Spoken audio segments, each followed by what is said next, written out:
of contract.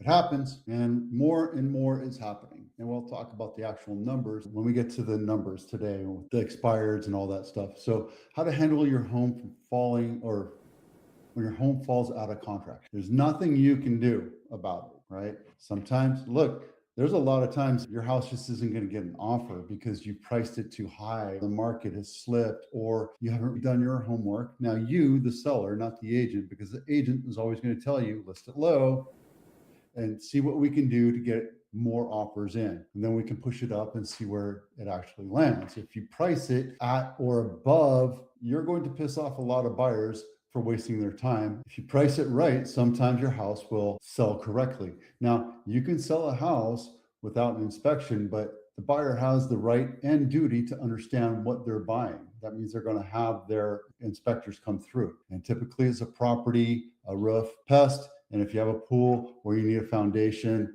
or whatever, you want to disclose all that before you do it. But if you don't, they can come back and bite your arm off 1 inch at a time and say, I want this, I want this, I want this. And you, as a seller, have absolute authority to say, yes, I'll take care of it all, or no, I'm not going to take care of any of it, or I'll give you half. We'll do half of it. And then it's the buyer's decision if they're going to accept that or not. If they don't, or you don't, then it falls through and it goes out of contract. And it's not the fault of the buyer, it's the fault of you not negotiating. Your home appraises for less than the sales. We have a contingency for that. And when the market's crazy hot, those contingencies get waived. It means if you want to spend $200,000, $400,000 more than what you think the house is valued at just to get that house, and if it doesn't appraise, the seller can say, you know what, I'm not going to take anything less than that.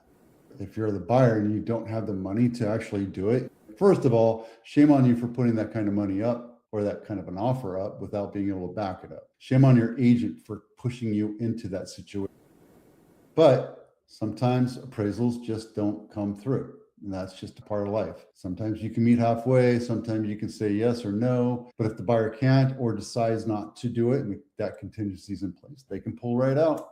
That screws you over. There's an open lien on your property that's uncovered by a title search. I sold a house once where there was a red tag on a permit that wasn't found until the day we got into contract. It was not on the title search. And we decided to handle it. And we told the buyers, look, we just found this. We're going to handle it. We're adults. You need to be a little bit patient with this. So there's an open lien on your title search, or your buyer's financing falls through. That's another contingency, right? There's property condition, there's loan, there's appraisal, and the need to sell if that actually happens. Happened to me last year. They couldn't sell their house, so we had to let them go, and they weren't willing to take the risk. They had that contingency in place, and that's just the way it is. It happens.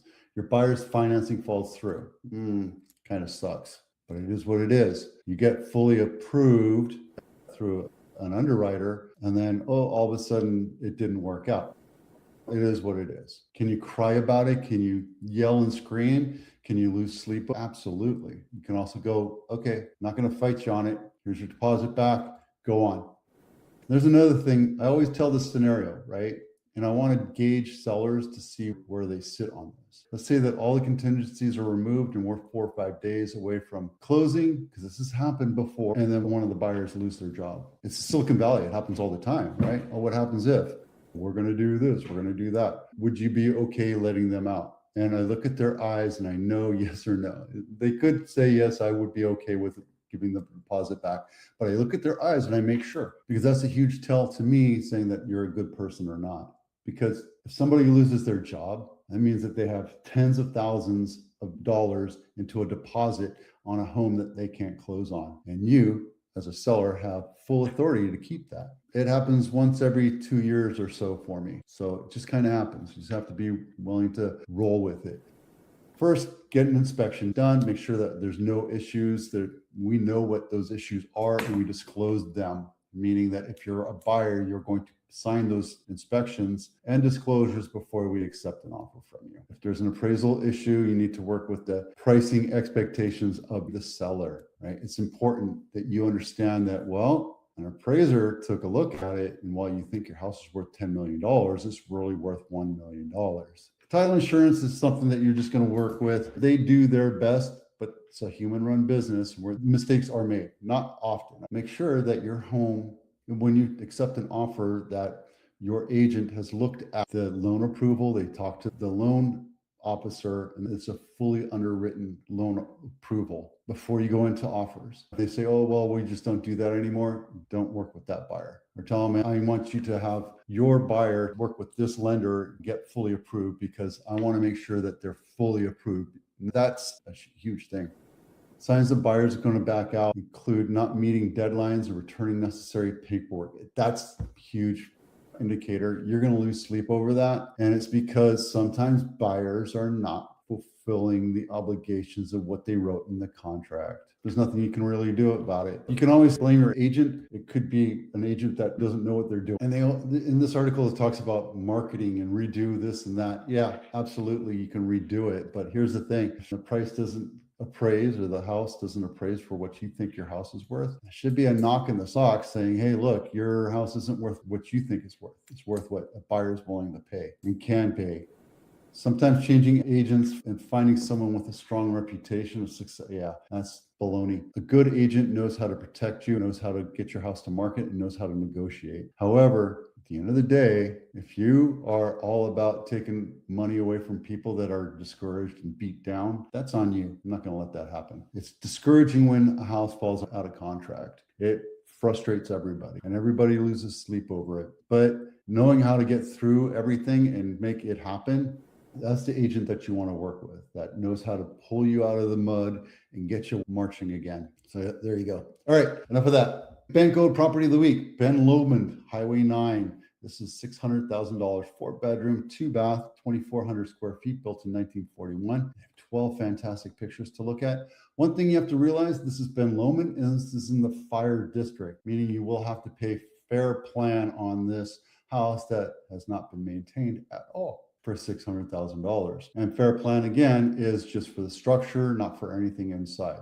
So you'd have to have everything else covered. And Mountain View Home of the Week is Velarde Street. This is one of those McMansions. They tore down an old house and put this up. $4 million, 4-bedroom, 3.5 baths, 2,700 square feet, built in 2026. They just finished it. Take a quick look inside. That's ridiculous. Concept image of the Loman plan. Oh, this is all AI. Limited warranty. Well, there you go. Something I learned every day. I like it because you're still walking distance to Mountain View to Castro Street. Something to take a look at.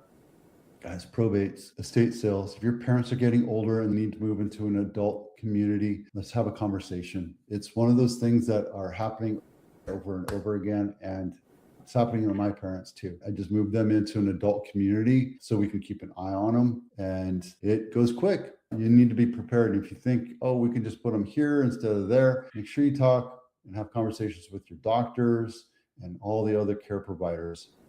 San Jose or Santa Clara County, 40 days on market right now. We have 90 days on market is 57, which is the same as last week. And the same thing with the REO and the Bay. It's almost like nothing's closed or went into pending. Crazy, right? REO went down just a tad bit all over California. And we're seeing new inventory come in. We have 352 homes for sale in San Jose and 728 in Santa Clara County. And then pending, we went 57, which is a huge jump. We're back up to normal numbers. I think it was just because everybody was freezing over the last 3 weeks, and now we're thawing out. We only had 24 closings, and same thing here. We had 48 closings this last week. Again, that's nothing great, but we're also in the winter months, which is the lowest of the 4 seasons for us. We're going into February here, and then next month is March, and that's when the meat season starts. So if you haven't